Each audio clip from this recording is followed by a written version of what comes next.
Are you cool? Are you like hip? Or do you know like cool, hip people? Or have you been busy with your life actually developing content of character? My name is Heather Feather. I am the owner of Rare Bird Medicine, and today's topic is form worshiper. You know, lots of humans on this planet have very much fluffed their egos instead of their auras. They do think they are hot stuff coming through. Hot stuff coming through. And we are all drops in an ocean of being. And the construct of being cool or being hip is dependent on the person you ask. Some person that loves to fish may think a full fishing gear outfit is super hip and I want that. That's so cool. And I would be like, ooh, it's not a very good looking outfit. This fisherman's outfit's not a very attractive outfit or whatever. I don't think that's cool, right? It's a matter of the individual. Some person may think Dale Earnhardt or NASCAR is the coolest thing in the world, and I might not necessarily think that is cool at all. And so cool is a matter of identifying what you have placed a tremendous amount of value around being neat, interesting, you know?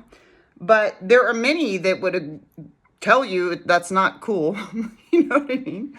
And what Heather Feather likes to think on a lot, because I am a clown, is how all 8.2 billion of you, if you're watching this video right now, Heather has thought of you, because I think of all the beings, all the humans on the earth. And I think about how there are sacks of opinions. You have the sack of opinions. And your sack of opinion is like, I like this form, I like that form, I like that outfit, I like that body type. I like my women to look like this, or my men or my theys to look like that. I like this style of music. Ew, that style of music, you know? I like blah, blah, blah, blah, blah, blah. You are taking the world of form and you are defining and describing what you value, what you like, what you're using all these labels as adornments for yourself, your life, others. Oh my God, I love this, blah, blah, blah. And that's part of having an ego. The ego is there to label things. That's fire. Fire's hot, you know what I mean? But the ego does have a tendency to, instead of discerning, fire is hot, don't stick your hand in it, warm your food on it, warm yourself up next to it. So you go, fire's bad. It burned my grandmother and my cousin's house, you know, which it did. And it's not bad. It's just the nature of fire is hot and it burns things. That's the nature of fire. We are here in the Sagittarius blue moon energy, and we've had a lot of Aries energy coming in, and so there's a lot of fire present. And so Heather, your Sagittarius friend, is wanting to talk about this fiery aspect of the ego that loves form. I've always been astounded, and this is part of being neurodivergent or identifying as pansexual or my own little label situation, but I've always found it odd that humans have such a narrow scope under which they find others attractive. You know, I only like blondes. I only like petite women. It's like, weird. You know what I mean? Like, weird. Humans are beautiful. They come in all different types of iterations of expression. And those beings that don't fit your little list of what's cool or what's hip or what's attractive or what's appealing, probably could offer you a lot of newness in your life. You know what I mean? They could offer you new, interesting conversations.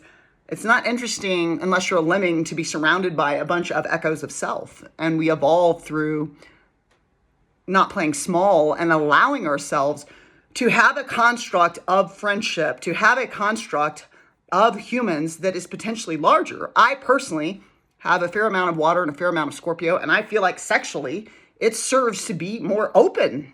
You know, there's 8.2 billion people. Many of them have lots of trauma or mental health issues.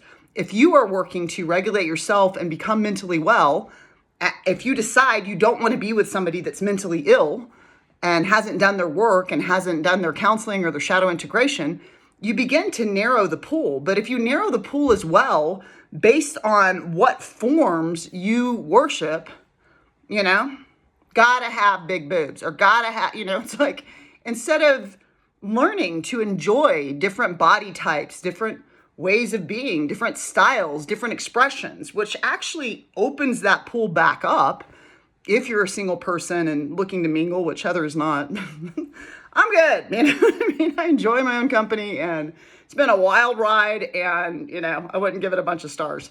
So to each their own. You know what I mean?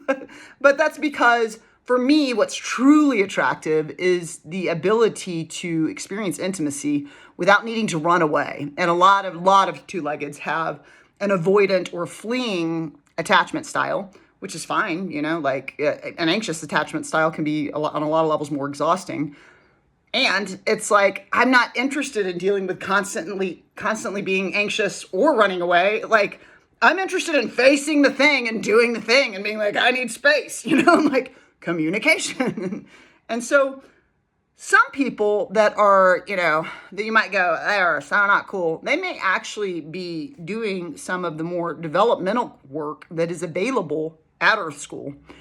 The Course in Miracles talks about something, and my dear friend Brandy brings this lesson back to me a lot, and has awakened it in me so much more. All bright blessings to her for awakening this gem in me. But she talks a lot about form versus content. Are you worshiping form? Are you worshiping the way people look? Are you worshiping labels, the labels of clothing? Are you worshiping band names? Are you worshiping celebrities? Are you worshiping these beings? Well, all of them, all 8.2 billion of us are opinion sacks. But the more important piece that I focus on a lot is you're all a bunch of fart sacks. You are a sack of farts. Every single day, every single human you ever put your eyes on is a big old sack of farts. And I say that, and it's like, ew, Heather, don't talk about farts, but let's talk about it for a minute. You are a big sack of farts, and you fart, and you go in your house and you fart. You know what I mean? So when people come in and they are a form worshiper, and you can feel that energy dripping off of them, and it's giving me opportunity to practice non-judgment, because Heather's not a big fan of form worshipy energy, oh my God, I got the labels and I got the thing, and it's like, and I'm pretty and everyone told me or whatever. And then there's no like character development happening, because all of the development that's happening is in the realm of the ego and the sector of the ego. I've appeased everyone's egos. I got my boobs like this. I did my shoes like that. I did that labels. We talked about the thing, and I went to the blah, and we talked about all the labels, all the things that we are labeling, these little tiny objects, little tiny ways of being, is about form. But there's something much bigger available in our lives, something called content of character. How peaceful are you? How compassionate are you? How generous of spirit are you? How able are you to generously listen to another? How about to yourself? How self-regulating are you? How able are you to care for yourself and to come into situations as a healed, medicinal, regulated person that has a healthy attachment style called secure, that is secure in themselves and doesn't care if you run or if you get anxious, but just themselves is secure in their being and doesn't need to do either. It's just like, I'm secure, I'm here, I like me, I love me, what's up, what are we doing? And I think about this quite a lot. How am I spending my life? I can form worship, and it's usually not about more common ego label-based things, but it's about like food. That's a very neurodivergent thing too. Most people with neurodivergence have gut issues, but they also have very specific food preferences. And what happens for my brain is I will think of a food and I'll just be like, that food, I want that food, I want that food now. Now I want that food. I don't like talking to humans about food, because I like to keep a very clean, organic, whole foods, healthy lifestyle with myself.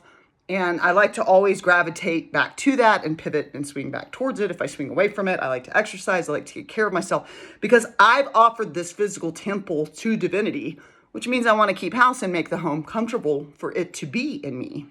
But how much of your life is spent around form, where you're going, what you're eating, what things look like, what you look like, what others look like, what celebrities are doing, what blah, blah, blah. All the things that have to do with ego appeasement. And how much of your life is devoted to content? What is their content of character?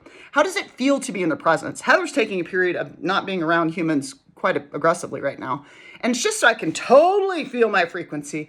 And then when I opt in to be around humans, it's going to be because I enjoy being in your frequency, because it adds to my content of character development to engage with you. What choice can you make today that can serve your content becoming something you say you want to have more of in your days? You can always subscribe to Rare Bird Medicine on YouTube, like and comment there. I always love your thoughts. Amun.